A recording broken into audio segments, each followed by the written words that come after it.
কণ্ঠ সর্বদা সত্যের পথে। আমি দেবাশিস ধর,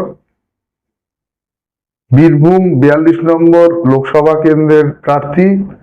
আপনাদের এই চ্যানেলের মাধ্যমে আমার শুভেচ্ছা বার্তা দিতে চাই।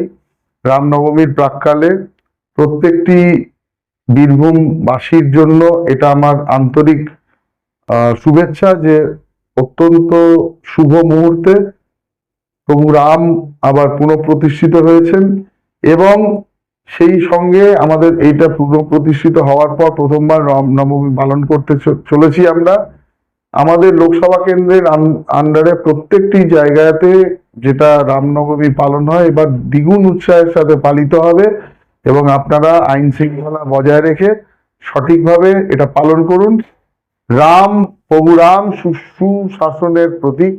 আমরা যাতে বীরভূমে আবার সুশাসন ফিরিয়ে নিয়ে আসতে পারি তার জন্য আমাদের লড়াই চলছে, এবং আমরা আশা করছি যে আমাদের সামনে যে লোকসভা ভোট আছে তার আগে প্রভু রাম এই আশীর্বাদ আমাদের করবেন যাতে আমরা আমাদের লক্ষ্যে স্থির থাকি।